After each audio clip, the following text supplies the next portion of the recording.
It is time to determine the winners and losers from NFL free agency. What is going on, y'all? Fox Sports Talk back at it with another video talking, of course, some NFL. So if you're a fan, make sure you go ahead and subscribe to the channel, folks. Make sure to go ahead and also turn on my post notifications because I'm dropping that content as soon as all of this free agency news breaks. I mean, thank God for NFL free agency, or else we all be going insane, okay? And while you're at it, follow me also on my social media links down below and on my screen for my Twitter, my Instagram. You guys can reach out, ask questions, all of that. Okay, so with that being said, I'm going to give you guys winners and losers from this year's NFL free agency. Look, I know free agency is still going on. We've still got some notable guys left, like a Jadeveon Clowney, like a Robbie Anderson. But for the most part, the major names have signed. Okay, the big names, they have signed. And so we've got a pretty good idea now of which teams have fared well and which haven't. And so I've got my winners and losers. I'll start with the winners here.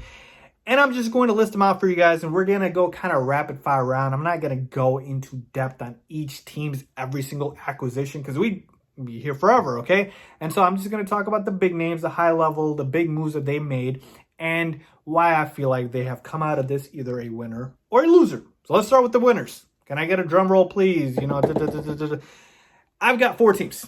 I've got the Bucs, I've got the Falcons, the Colts, and the Browns. Okay? There's no particular order, just 4 best that I thought had in terms of the free agency. I'll start with the Bucs. Look, they got Tom Brady. Say what you want. He's 42 years old. I get that. But here's the thing.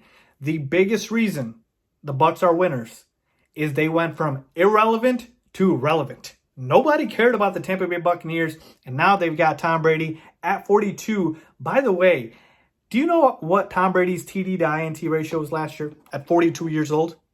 It was 24 touchdowns to 8 interceptions. That's a career year for a lot of quarterbacks, so he can still get it done. And obviously, they're going to have other free agents that want to sign with them. They already addressed a couple of guys on the offensive line. Look, folks, I'm telling you, the Tampa Bay Buccaneers still came out winners because they are relevant now, okay? And that's enough. So let's move on to the Indianapolis Colts. The Colts are another team that signed an aging quarterback in Phillip Rivers. Now, here's the thing.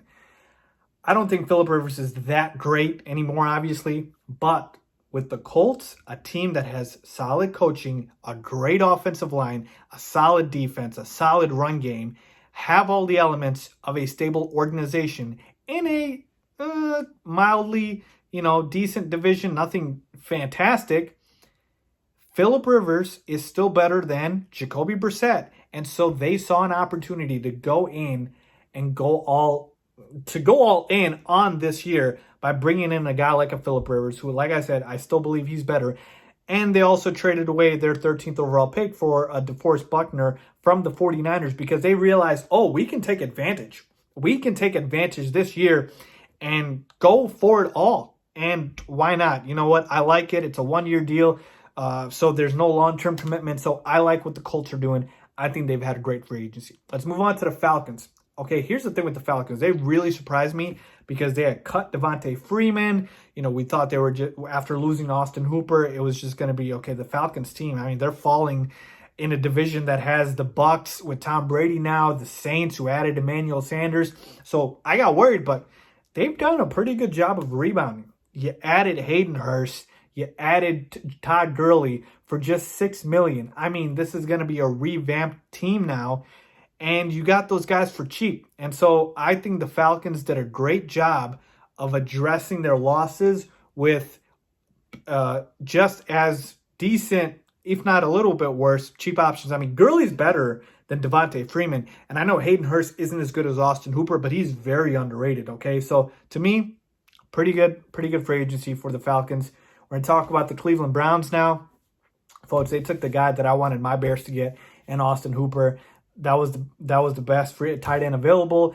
They addressed the offensive line with Jack Conklin. I mean, the Browns have an all-star team at this point with Odell Beckham Jr., Jarvis Landry, Nick Chubb, Austin Hooper. I mean, talent at every position. David Njoku is their backup tight end, and he'd be starting on a lot of teams. Okay, so to me, the Browns had a great free agency.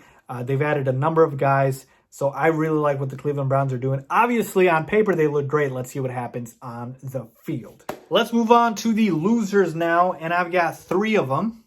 I've got the Houston Texans, the New England Patriots, and the Detroit Lions. Now, hear me out. The Texans, they're in all caps. Why? Because they made the dumbest move in all of free agency, which was trade away their best player, DeAndre Hopkins. Yes, he's better than Deshaun Watson at his position.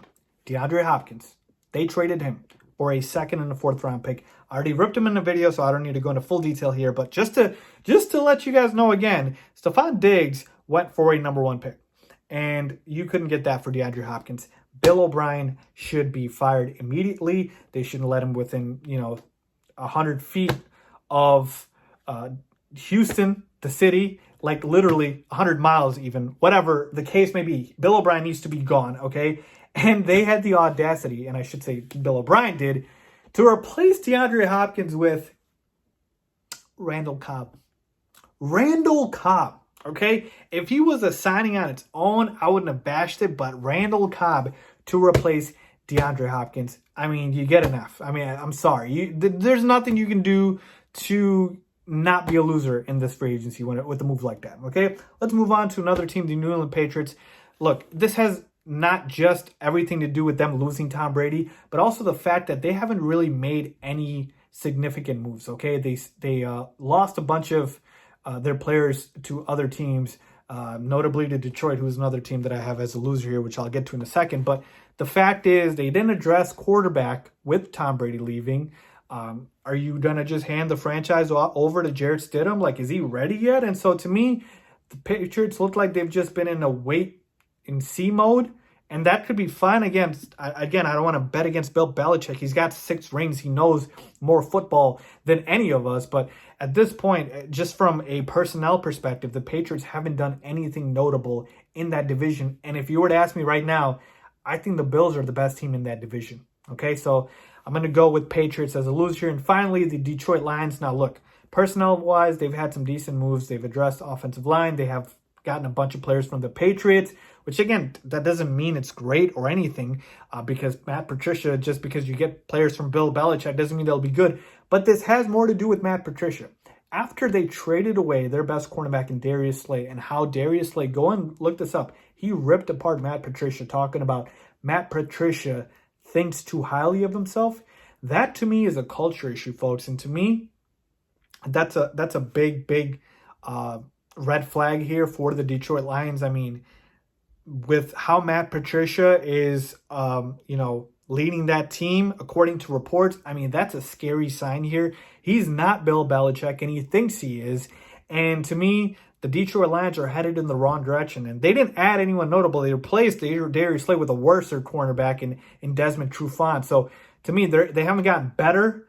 If anything, fine, they could have stayed, at the same level. But to me, no. And they signed a Chase Daniel for a backup quarterback. Like, Chase Daniel was okay, nothing phenomenal, but you didn't need to throw that money at him, okay? So to me, I didn't like too much of what I saw from the Detroit Lions, so I've got him as a loser. So there you have it, folks, my winners and losers of NFL free agency. If you guys agree or disagree, let me know down below and give me your winners and losers. I want to hear and why.